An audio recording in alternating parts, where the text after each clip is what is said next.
조갑제 TV 시청자 여러분 감사합니다. 이렇게 많이 봐주시고 또 구독도 눌러주셔가지고 아주 비약적으로 늘어나고 있습니다. 또 대통령 선거 이야기를 해야 되겠습니다. 5월 9일 선거는 흔히 체제를 선택하는 선거다. 역사적 선거다. 한국의 정체성과 진로가 이 선거에 의해서 큰 영향을 받을 것이다. 이렇게 이야기를 합니다. 지난 모든 대통령 선거는 역사적 의미가 있었지만 이번 선거는 단순히 정권 교체가 아니라 체제 교체로도 갈 수 있는 의미를 품고 있다. 이런 의미가 되겠습니다. 그래서 이번 선거를 조금 보는 범위를 넓혀가지고 역사적 맥락에서 한번 볼 필요가 있다고 생각합니다. 지금 선거를 보시면은 이게 혁명적 상황에서 일어나고 있는 선거라는 것을 알 수 있습니다. 3월 10일 대통령 파면이 결정되고 자동적으로 60일 안에 선거가 이루어진다는 것 자체가 아주 혁명적 상황이죠. 선거 기간은 짧지만은 선거를 준비하는 기간은 1년 넘게 걸려야 맞는데 60일 동안 이 후다닥 졸속 선거를 하고 있다는 게 혁명적 상황이고, 이런 혁명적 상황을 만든 것은 작년 4월의 총선이었습니다. 작년 4월 새누리당이 총선 공천하는 과정에서 유승민 의원에게 공천권을 주지 않기 위해서 아주 여러 가지 변칙적인 방법, 짜증스러운 방법을 쓰는 것이 한 달 동안 텔레비전을 통해서 중계되는 과정에서 국민들이 아주 실정을 느끼고 새누리당에서, 그러다가 마지막 발표된 여론조사는 그 새누리당이 압도적으로 이긴다고 나오니까 투표장에 많이 나가지 않았습니다. 그리하여 새누리당이 아주 참패를 하면서 이 박근혜 정권이 큰 타격을 받았는데, 문제는 그런 위기가 왔을 때 대응하는 방식입니다. 위기는 항상 옵니다. 그러나 대응을 잘하면 극복을 할 수가 있어요. 극복하는 정도가 아니라 그 전보다 더 발전할 수 있는 것입니다. 우리는 과거에 그런 역전극을 여러 번 벌렸던 나라입니다. 그런데 박근혜 정권은 그때부터 대응을 잘 못하기 시작했습니다. 친박 주도의 공천 실패인데, 그럼 친박 세력이 물러나야 되는데 그 뒤에 전당대회에서 또 친박 세력의 대표인 이정현 씨를 당대표로 뽑으니까 비박계 사람들이 불만과 원한을 가지게 되었습니다. 그러다가 결국 이 최순실 비선 실세 의혹이 언론에 의해서 폭로되었습니다. 그 전에 우병우 민정수석 장모땅을 둘러싼 언론의 집중적인 의혹 보도가 있었습니다. 그것은 결과적으로는 오보일 가능성이 매우 높습니다.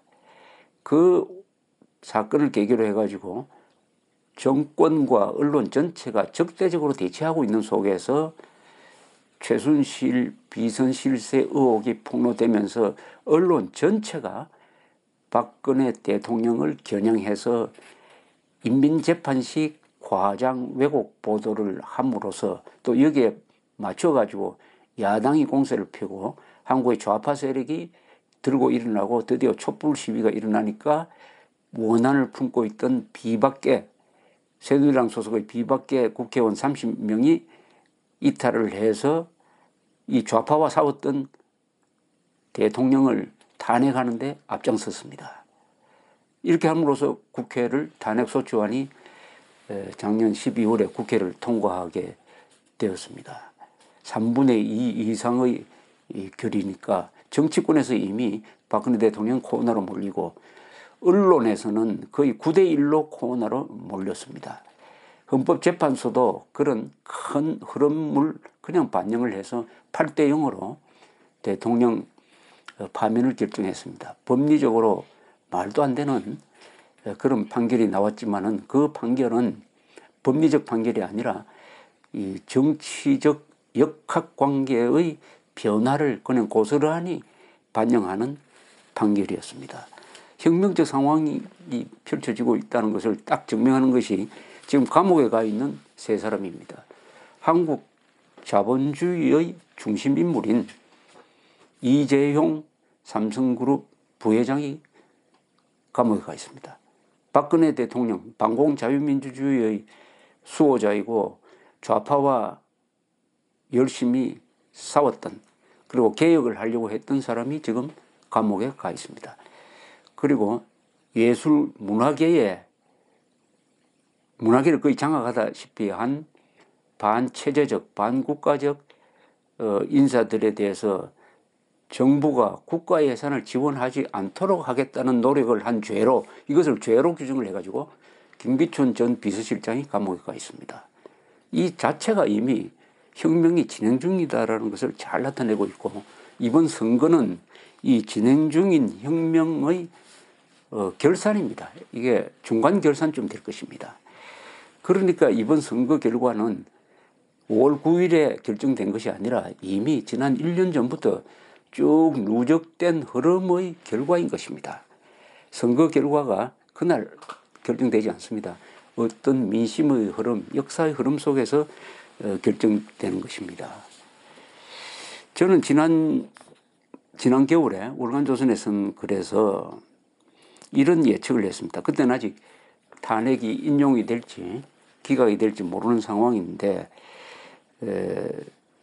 인용이 된다는 것을 가정했을 때 이런 예측을 한번 해보았습니다. 그때 쓰던 기사를 제가 잠시 인용하겠습니다. 헌법재판소가 박근혜 대통령 탄핵을 결정한다면 혁명적 상황 속에서 60일 뒤에 대통령 선거가 치러지게 되어 있다. 대통령 파면은 헌법의 이름으로 박근혜를 역대 대통령들 가운데 최악의 범죄자로 공인 단죄하는 것을 뜻한다. 촛불 세력은 이날을 촛불혁명 기념일로 정하자고 나설 것이다.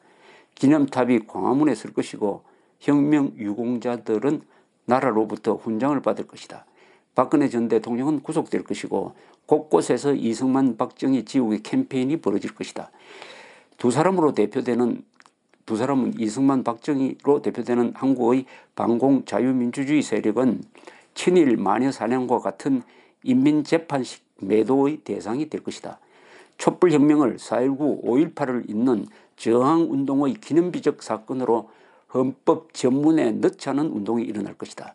언론은 촛불 시위를 전폭적으로 지지 응원하였듯이 이런 보수 부역자 청산 운동을 뒷받침할 것이다.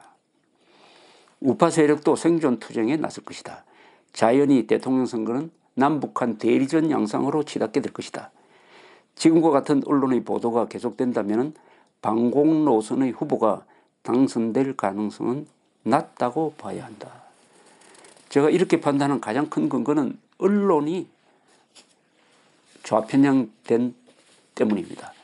선거에 가장 큰 영향을 미치는 것은 언론입니다.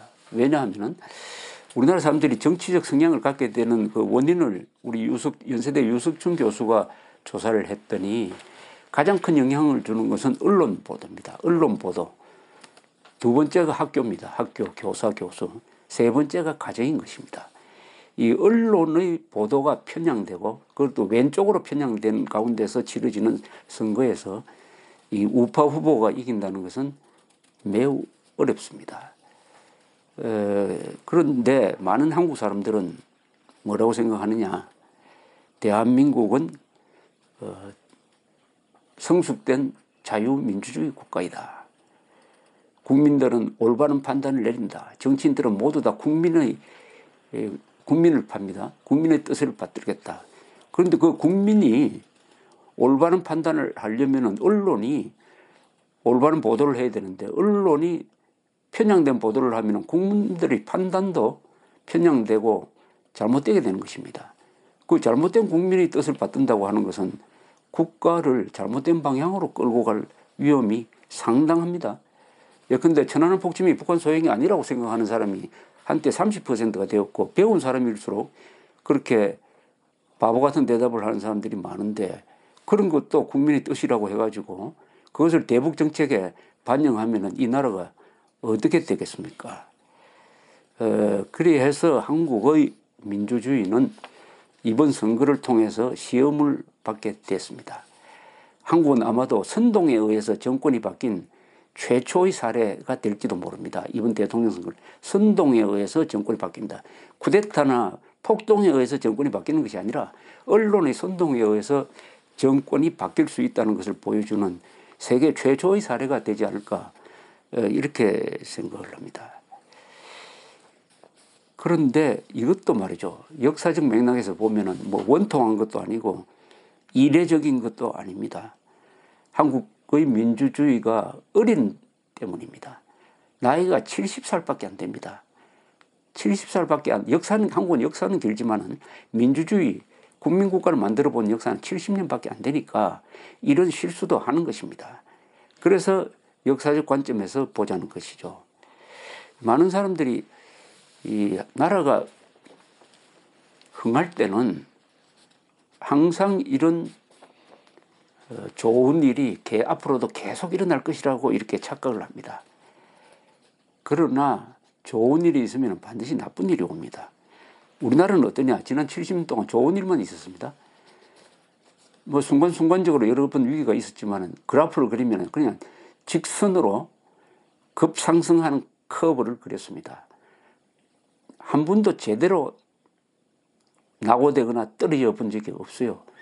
그러니까 한국 사람들은 굉장히 낙관적입니다. 핵 문제도 가만히 있어도 풀리겠지. 가만히 있어도 민주주의 법치국가 정착되겠지. 우리나라에서는 앞으로 절대로 군부 쿠데타가 일어나지 않는다. 또는 민중폭동이 일어나지 않는다.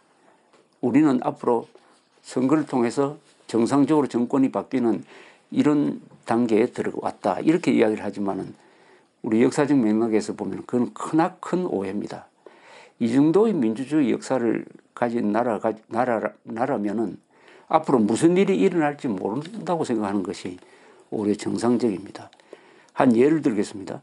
번영했던 나라가 망한 예를 하나 들겠습니다. 여러분들이 많이 가시는 불란서의 예입니다. 13세기는 프랑스의 전성기였습니다.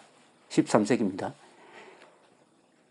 13세기 이전에 100년 동안에 불란서의 국토는 3배로 늘었습니다.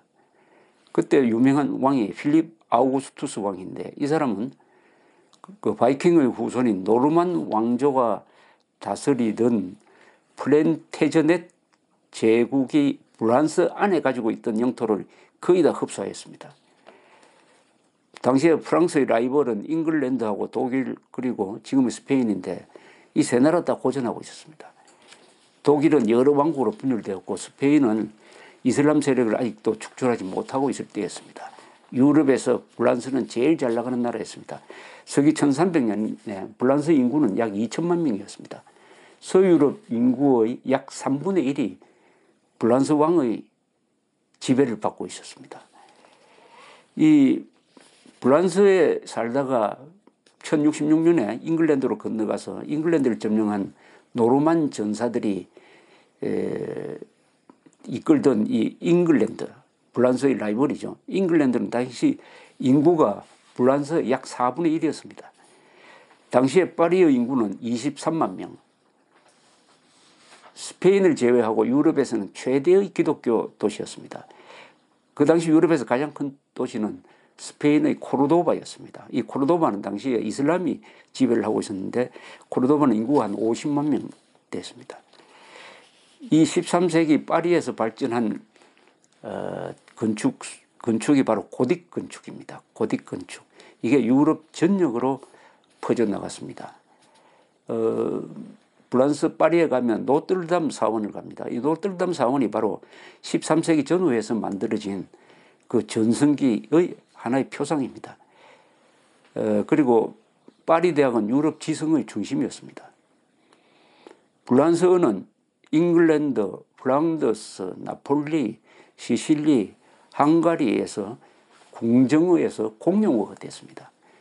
뭐 그 뒤 상당 기간 동안 불란서어는 유럽의 외교관들 궁정용어로서 뭐 쓰였습니다만은 그래서 14세기가 열렸을 때 유럽 문명의 중심으로서 불란서의 미래는 모든 면에서 창창했습니다. 지금 대한민국처럼 계속 발전할 것 같았어요. 그런데 그렇게 됐습니까? 어떻게 됐냐? 그 뒤 150년간 불란서는 어떻게 되었습니까? 100년이 흐른 서기 1400년 불란서의 인구는 100년 전에 비해서 반으로 줄었습니다. 그 100년 동안 무슨 일이 일어났느냐? 흑사병, 패스트가 돌았습니다. 그리고 무엇보다도 잉글랜드가 쳐들어와가지고 100년 동안 소위 100년 전쟁이 일어났습니다. 이 잉글랜드 군대는 활을 쏘는 부대를 잘 발전시켰습니다. 이 궁술을 발전시킨 부대를 잘 편성해가지고 이 불란서의 기사, 말 탔는 이 기병을 아주 연성으로 작사를 냈습니다. 3배나 되는 불란서 기병 부대를 활로서 무찌른 예가 많습니다. 한때 파리는 수도가 잉글랜드에 점령되고 왕은 포로가 되고 국가로서의 존립조차도 의문스러울 때가 있었습니다. 이때 나타난 사람이 잔 다르크죠. 그런데 불란서는 적과 싸우면서 또 내부가 분열이 됐습니다. 자기들끼리 더 열심히 싸웠어요. 이렇게 해서 그 14세기 한 150년 동안 불란서는 몰락의 길을 걸었습니다. 그 몰락하는데 한 150년 걸렸습니다. 이런 일이 한국의 미래에 일어나지 않는다는 보장이 있습니까? 더구나 불란서에게 숙적인 잉글랜드가 있었던 것처럼 대한민국에는 핵무장한 북한이 있습니다. 이번 선거를 계기로 해가지고 남한 정세에 북한이 본격적으로 개입하는 길을 연다면은 아마 100년 전쟁 무렵의 불란서 꼴을 당하지 않는다는 보장이 없습니다. 조지 푸텐함이라는 사람이 이런 역사의 흐름을 설명한 적이 있습니다. 이렇게 그 역사 흐름의 원리를 설명을 했습니다. 뭐냐? 평화는 풍요를 부른다. 그런데 풍요가 오면은 사람들이 자존심이 커진다. 자존심은 분쟁을 부른다. 분쟁은 전쟁을 부른다. 전쟁은 약탈을 부른다. 약탈은 가난을 부른다. 가난해지면 비로소 사람들이 인내심을 갖게 된다. 인내심이 있으면 다시 평화가 찾아온다. 그리하여 평화는 전쟁을, 전쟁은 평화를 부른다. 이렇게 관찰을 했습니다. 이 비슷한 이야기를 19세기에 토마스 칼라일이 영웅숭배론의 서문에서 인간은 역경을 이기는 사람이 100명이라면 풍요를 이기는 사람은 1명도 없다. 이렇게 관찰을 한 적이 있습니다. 즉 한국처럼 풍요를 누리면은 고맙게 생각하는 것이 아니라 양극화론이 등장하고 1대 99식으로 사람들을 분열시키고 남탓하는 기술자가 나오고 이걸 선동을 해가지고 정권을 잡겠다는 세력이 나오면은 어떻게 되느냐? 공동체의 단결력이 약해지고 내분이 일어나고 이게 심하면 내전으로 가고 민중폭동으로 가고 이렇게 되면 전쟁을 부른다?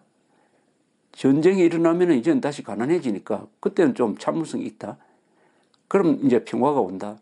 평화가 너무 오래 계속되면 또 전쟁이 온다. 전쟁, 평화, 전쟁. 이런 사이클이 역사의 큰 흐름 중에 하나다. 뭐 이런 설명입니다. 이게 한국에도 적용되지 않을까 하는 불길한 예감이 드는 것이 바로 이번 선거를 앞둔 한국 사람들의 마음가짐입니다. 이명박 정부 때 UNDP, 유엔개발기구가 세계 185개국을 상대로 조사한 삶의 질 랭킹이 있었습니다. 휴먼 디벨롭먼트 인덱스, 삶의 질, 복지, 교육, 평균 수명 등등을 다 합쳐서 어느 나라에서 사는 게 가장 삶의 질이 좋으냐. 놀랍게도 한국은 12등까지 올라갔던 적이 있습니다. 12등, 15등, 요사이 좀 떨어졌습니다. 한번 생각해 보십시오. 185개국 중에서 한국에서 사는 것이 12등, 15등 할 정도로 인류국가가 돼, 초인류국가죠. 초인류국가 수준의 생활을 하고 있는데 놀랍게도 행복도는 어느 정도냐? 행복도 조사는 또 따로 있습니다. 행복도는 우리나라가 내전을 겪고 있는 시리아 수준도 안 되는 이라크, 불평불만이 많다는 거죠. 객관적 물질적 조건은 행복하게 느껴야 되는데 정치적으로 이념적으로 지식인들이 선전선동에 앞장서 가지고 불평불만 남탓하기, 끄집어 내리기, 거짓말, 선동 이런 것에 집중을 하니까, 더구나 배운 사람이 선동에 앞장서니까 언론이, 교수가 그런 짓에 자기가 배운 기술을 다 투입을 해가지고 하니까 보통 사람들까지도 넘어가가지고 정상적 판단이 안 된다. 이렇게 해서 한국은 불행한 나라다.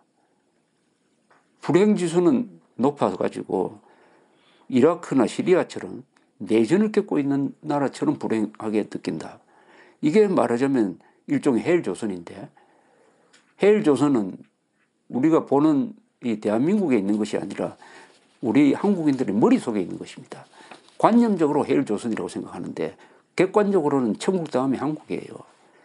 그런데 이 헬조선이라고 생각하는 사람들이 이번에 정권을 잡을 가능성이 상당히 많습니다.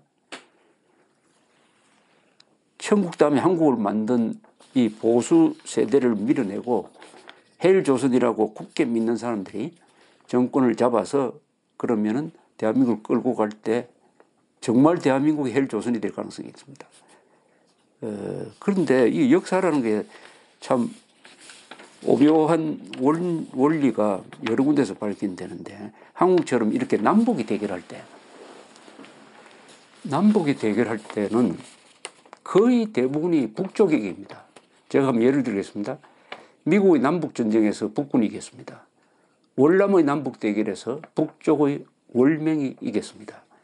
북예멘과 남예멘이 한때 통일이 됐다가 내전이 일어났습니다. 북예멘이 남예멘을 물리치고 통일했습니다.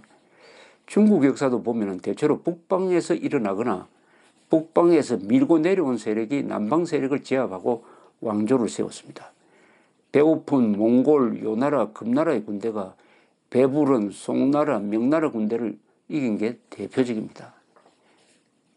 예외가 하나 있는데, 그것은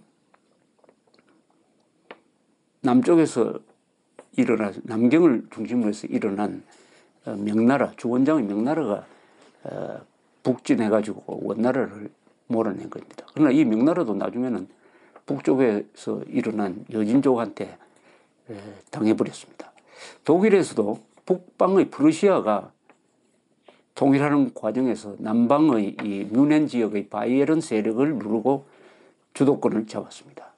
프랑스에서도 북쪽에 있는 파리 세력이 남방의 그 부르고뉴 공국을 누르고 통일하였습니다.